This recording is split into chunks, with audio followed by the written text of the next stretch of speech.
Your bosses should have less health and more damage. This is how I balance my combat and also how I make it more fun and engaging.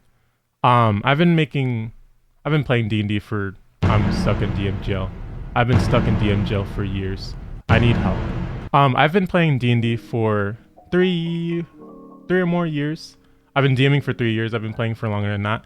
And I always see, I don't know how, but somehow I've learned how to balance combat in a way where it does feel like there's stakes, but also people feel like it's fun. It's not just them killing goblins and they kill them easily and then they move on and they kill more goblins and then they kill them easily. It's pretty powerful people that they kill and it's an accomplishment each time. I'd say the first thing is your combat does not always have to be the hardest thing in the world. They do. I run a One Piece campaign. You already know this. In my campaigns, of course, you're gonna fight normal pirates and you're gonna fight normal marines. It happens. A little side note, something that I do for that.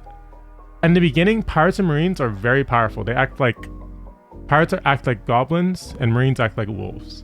So the marines basically jump you in this formation, and then the goblins or the pirates can run around and hide and shoot from hiding spots.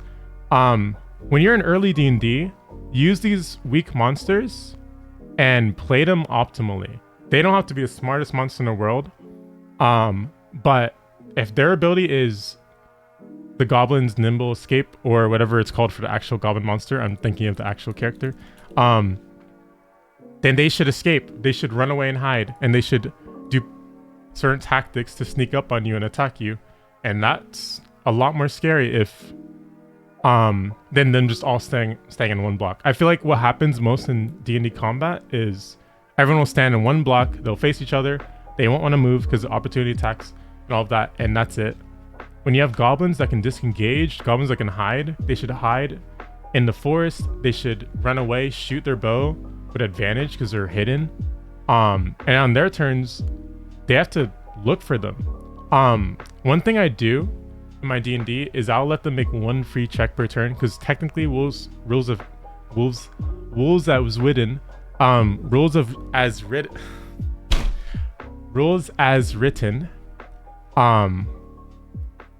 it would be an action to make a check, like perception check, to try and find them. I let my players make one free check per turn, depending on what it is, of course. If it's a grapple, that's a whole different thing. But perception, investigation, things to figure out like the battlefield. This is I think I already said number one. This is like the second thing I let people do on their turn. That just gives you another option you can do on your turn. You can look for weaknesses if someone has one. If you're trying to hint to them that there's a weakness, they have the option to make one free check per turn.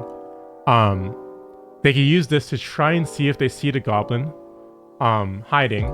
If they fail, then that is scary. That makes the D&D combat that much more, scary and good, because now they're level 1, potentially. Like, if they're fighting goblins, they're probably level 1 through 3. That's kind of terrifying now, because now they get a free attack on them. They don't know where they are. They can't really do anything. If you play it correctly, they can't metagame, so now they're kind of stuck. And that's how you make your D&D combat more scary. That's a little tidbit. One other thing I do is sometimes you'll have a monster that's really big and dumb, or just dumb, just stupid. Just play them how they are. Let them be. I don't like the whole block thing where they all stand in one spot. Most of the time, what I'll do is I'll have someone who's arrogant, or they don't like when you say something. They'll walk around and take opportunity attacks because they don't care. And I think that fixes a lot, because then everyone has to move. Everyone has to change positions, because sometimes people just get in perfect position. But I feel like opportunity attacks just don't even be able to get used. Like they don't get used. So have monsters that just like get mad when someone says something and they just walk over to them. They don't care if they're getting attacked. Stuff like that. Like I said, You can also do that with goblins, like have them disengage because they could just do that so that people move around during combat. Less health, more damage. That's the one I said at the very beginning. I am kind of tired of creatures having 1,000 health and then they don't even do that much damage. They do like maybe 2d10. And then you're fighting like a level 10 party and 2d10 is like not really that much. That's an average of like 11 damage. Like it's just a slog. That takes a long time. What I like to do is I will give my monsters, like, it's a One Piece campaign, they're not monsters, but you know what I mean. I'll give them an attack that deals pretty ludicrous damage, honestly, but I'll nerf their health a good amount. But you want to know how much damage your players can do per turn. My players, I'm using like a pretty powerful book, to be fair, so they can do a lot of damage per turn. Each of them can maybe get out like 100 damage per turn at least. At the high end, not at least. So you want to make sure they have a buffer. That's the health that they're willing to lose, you know? But other than that, when they hit. I have a level 15 party right now. They have an average of like, I think it's like, they have a couple NPCs. They have like 8 people or so. The bosses they're gonna fight have around it's still a lot, but in this campaign I'm telling you they do a lot of damage, but they have like around 700 health, sometimes 500 to 700 for this range. This is late game D&D, so it's different.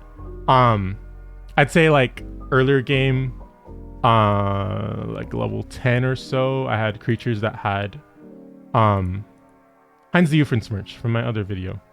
He has just 192 health. You know, you don't have to have them have that much health, but the damage. They're about to fight certain creatures. I don't want to like spoil too much. Hopefully they don't see this. They probably won't. They have an average of like 60 to 80 damage per turn for attack, actually. These guys' health are around 200 each. So that's still... I would honestly put it even further for the final boss, which they will see that he'll have an average of like 100 to 120 damage. They're not going to be a caster, or they're going to be a caster, my bad. So it's going to be like 1 attack per turn, but keep it balanced in this way so it's scary. Every hit hurts. Obviously don't use these numbers. These are crazy numbers because it's a crazy book. I'm going to make my own because this book is crazy, and sometimes it surprises me how crazy the book is. You want to nerf it to whatever makes sense for your party, because sometimes your party will be stronger than this, which is somehow possible, or they'll be weaker than this, and you want to bounce around them. But I'd say make attacks that do around their health, or at least half their health if you're too scared about that, or like a little bit under their health. I think like 75% of the health in an attack is kind of fair.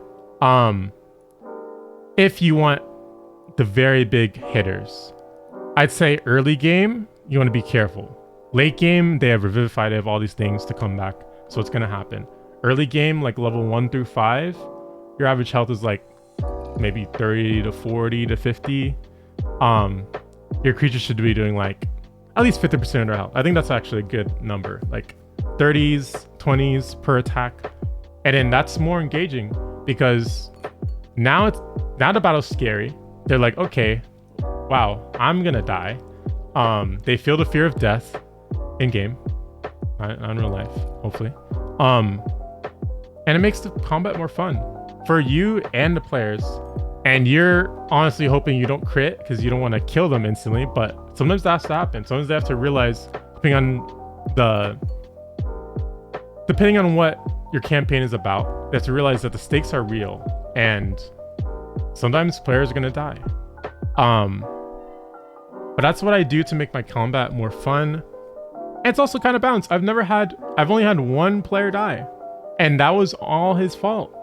But it had a really good narrative moment, and it worked for the story. And he decided to take an attack himself to die.